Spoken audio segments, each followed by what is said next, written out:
Sampurasun para mitra, kalintang bingahna tiasa tepang deui dina acara Pani Ismanah di kanal YouTube YKB Bahasa Sunda. Satu acan urang ngabandungan panglenyepan dinten ieu hayu urang neneda nyuhunkeun pingpinan Roh Suci. Nun aman nulinggi di sawarga, abdi sadaya nyuhunkeun pingpinan Roh Suci kangge nuyun abdi sadaya dina ngalenyapan pangadika Gusti. Berkahan abdi sadaya supados tiasa ngaregepkeun sareng ngalarapkeunana dina kahirupan sadidinten. Paneda ieu disuhunkeun di lebet asmaning Gusti Yesus Kristus. Hatur nuhun Gusti. Amin. Para mitra, lenyepaneun urang dinten ieu dicuta tina buku renungan wasiat anu dijudulan Survive for 3. Dumasar kitab Kajadian pasal 8 ayat 8 dugi ka 17. Sarengna sujanten puseur panlenyepan urang nyaeta ayat nu ka-11 anu unggalna kieu.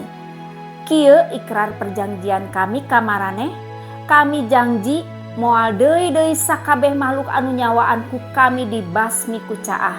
Moal aya deui caah anu gede anu ngaruksak jagat. Para mitra, sahiji tangkal buah pir jenis Gallery janten salah sawios koleksi hirup Museum Nasional Tragedi 11 September di New York.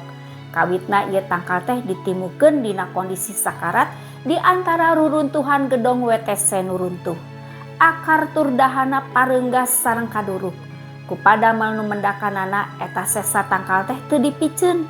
Sabalikna aranjeunna nyerenkeun ka Dinas Pertamanan Kota New York. Aranjeunna ngaraos optimis ieu tangkal tiasa disalametkeun. Estu leres pisan, ieu tangkal teh tiasa tubuh deui kalayan subur. Eta tangkal teh dipelak deui di lokasi satadina.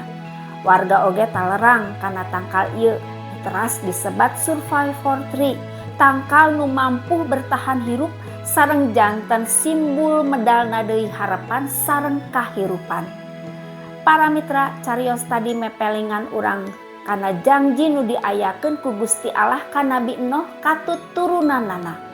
Gusti Allah janji moal deui-deui narajangkeun caah nu janten simbol kareksakan sareng maot. Gusti Allah justru masihan jaminan ayana pangharepan sareng kahirupan pikeun sakumna makhluk hirup. Survive for 3 buktosna harapan medal dengan pikeun manusia wungkul kasalamatan sareng kahirupan estu nyata pikeun samudaya ciptaan Allah. Para mitra, kondisi kieu nyandak sikap optimisme pikeun urang di tengahing ancaman krisis iklim sareng ekologi. Gusti Allah pasti ngaraksa hirup samudaya ciptaanana. Mantena moal ngabasmi sadaya makhluk nu nyawaan.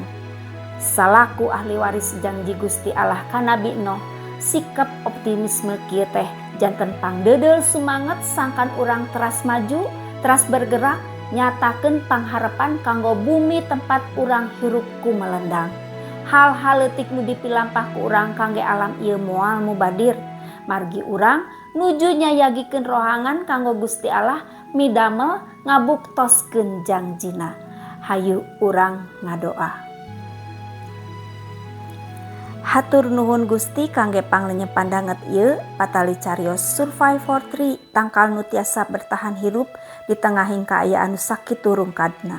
Carios nu mepelingan abdi sadaya supados misikap optimisme sareng teras maju nyatakeun pangharepan kanggo bumi di mana abdi sadaya hirup kumelendang. Gusti salawasna ngaraksa hirup samudaya ciptaan.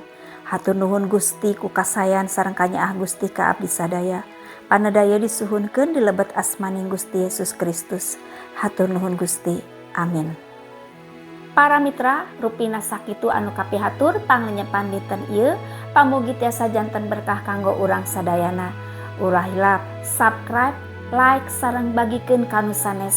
Margi ku cara kitu para mitra tos ulu biung dina ngamasurkeun ijil kasalamatan sasarengan YKB.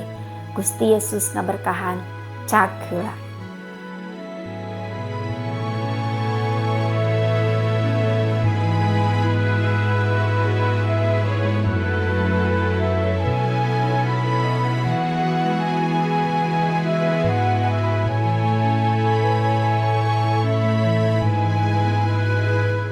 Sahabat, mari dukung pelayanan dan pekabaran Injil melalui YKB dengan membagikan link acara ini kepada sebanyak mungkin orang. Dukungan juga dapat saudara lakukan dengan mentransfer dukungan finansial ke rekening BCA ke nomor 450 305 2990 450 305 2990 atas nama Yayasan Komunikasi Bersama.